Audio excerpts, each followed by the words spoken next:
I'm pleased to be joined by Ohio State quarterback CJ Stroud. CJ, how you doing? I'm doing well. Thank you for having me. I'm very excited to talk with you. I believe this is the first time that we have been able to speak, but I got to know your mom through your recruitment and through your journey to Ohio State, and she was kind enough to give me a question to ask you. I'm going to hand you my phone. Okay.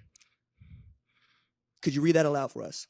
Want me from the top? No, just her. Okay. She says, maybe how he mentally prepares for games, keeps himself focused and motivated. I asked her what I should ask you. Okay. And that was the prompt. So let's start with that. Answer your mom's question. How do you stay focused and motivated? I think how she raised me. I think she raised me like in the old school sense. I grew up in the church for a while, and she was the first lady, and a lot of stuff didn't go, and it was strict. So I mean, that's kind of the reason why I am humble and I am the way I am, is because I have that foundation from my mother and my father. They set that as a young age, and just my faith. And God has called me to do great things, and it's not me, it's Him. So she's always taught me that, give Him the glory and the praise, and just staying focused is something that I've had to learn throughout the process, because it is tough. You have a lot of people pulling at you and different things like that, but just staying grounded on what you believe in, and just understanding, keeping the main thing has definitely kept me focused, and just having my faith in great people around me. I love that your mama was first lady at the church, because she carries herself that way in conversations. And one of the things she's done for you is set you up with whatever it is you were trying to do. One of the things you were trying to do was get to the opening regional in Oakland. Could you tell us a story about how you found out what the opening was and how you convinced your mom to drive you to Oakland so that you could perform? Yeah, that's a great story. I mean, I grew up watching the Elite 11 and watching the opening, and just seeing like all the great players that end up going to college and then going to the NFL and being great. And that was a goal of mine, so I wanted to do it. And at the time, I didn't have the resources to get there, or like the recognition or the media or anybody really looking at me at the time.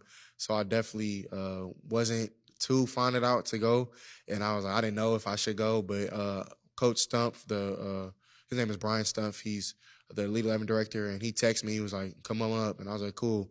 But there was only one issue: I didn't have no way of transportation at the time. Me and my family couldn't afford the flight, but my mom, she did her best, and she sacrificed her going to work, and she put up some money, and we drove all the way up, and we had a great time, just me and her and my sister.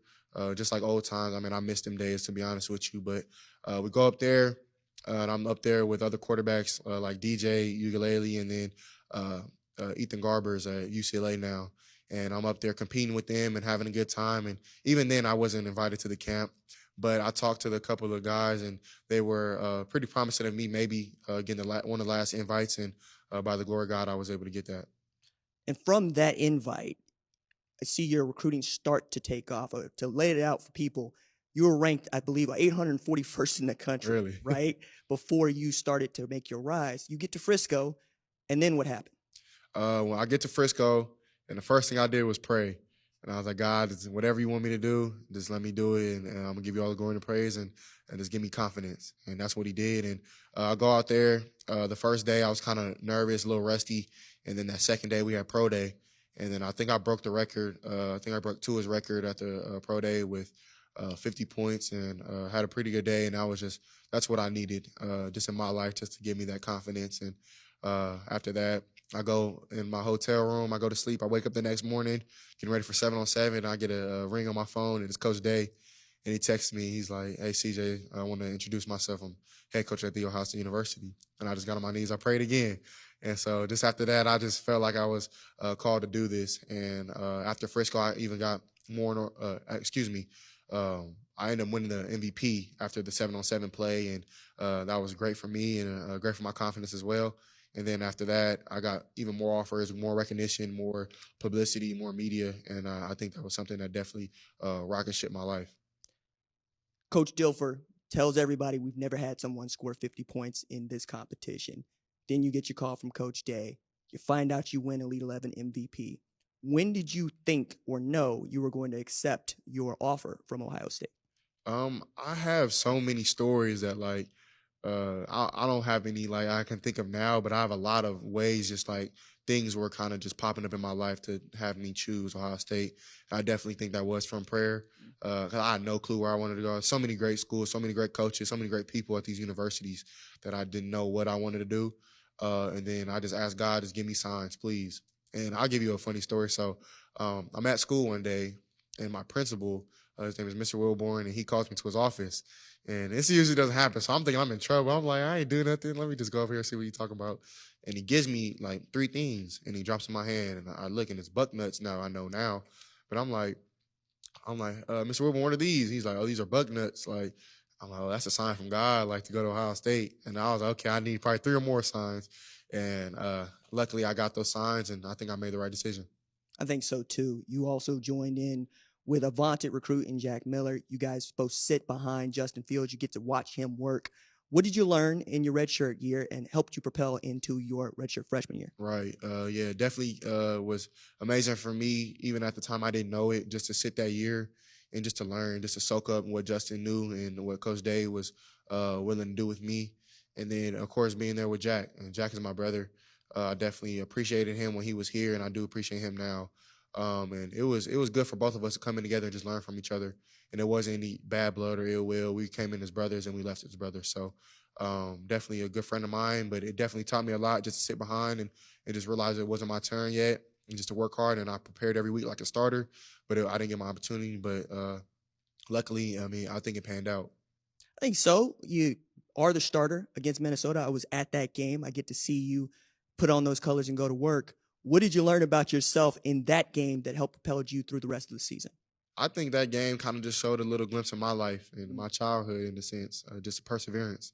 I mean, it's not how you start, it's how you finish. And I don't think I played terribly in the first half. It wasn't comfortable yet. I haven't played football in 2 years. I haven't been tackled in a while. You know what I mean? So just get my feet back in the water. And then once I felt comfortable, but luckily, I mean, I just have great teammates. I have great leadership last year, and they had the most respect for me and the most confidence in me, and that gave me confidence. So just going back out there in that second half and just having fun. I think that's what it was mostly about, just having fun again, and that's what I did. I felt you did a lot of learning because you had to in that 2021 season. The home loss to Oregon and then the loss to the team up north. How did that hurt, and how did that affect you going forward? For me, I think it was 2 failures in my life that I hold near and dear to my heart to this day. And I think for me, I always say a failure that you don't learn from is an L. A failure that you learn from is a W. So I just try to use it as my own and just realize that those are 2 learning points in my life. And I'll use those for the rest of my life, just to those are precious moments that I'll never get back. But I'm working for the next moment that I will get, and that I'll never let that happen again, hopefully. You had some fighter jets out there on the perimeter for you. You got one coming back in Jackson Smith and Jigba, and you finished last year as a Heisman finalist. You'll start this year as a Heisman frontrunner. How are you dealing with the pressure of knowing you have guys on the outside that can do it for you, and people are expecting you to lead Ohio State back to a national championship game? For me, I mean, I just try to just kind of turn down all the outside noise and just listen to my coaches, listen to my mother, listen to my family, listen to my close friends, and I think that's all really that matters. Of course, I do listen to Buckeye Nation as well, but I think at the end of the day, I got to go out there and do it, and it's up to me. So I just try to just have confidence in myself and just remain humble and just stack days. I think if I can go 1-0 a day, work hard, and 1-0 a week, 1-0 a game, whatever the case may be, just go 1-0 in that moment, I think all those things will happen. My last one for you, CJ. What do you tell the kids who are not being heavily recruited, who are seeking an opportunity? As a kid, I was told a very vital piece of information and advice by my father was comparison is a thief of joy. And I definitely hold that near and dear to my heart, because if you compare yourself to others, then you'll have no joy. And in this lifestyle of social media nowadays and things like that, luckily I wasn't able to have a phone till high school. So I thank my mom for her old school ways back then. But those taught me to not compare myself to others. So just God has a unique plan for your life, and he made you in his way, so he's going to make your path in his own way. So just trust that, and just remember that God's going to test you before he gives you what you want. So that was what I would tell somebody who was younger. CJ Stroud, quarterback at the Ohio State University. Thank you so much for taking time. RJ. Thanks for watching this video, and remember, hit that subscribe button so you don't miss any other videos on the #1 ranked show YouTube channel.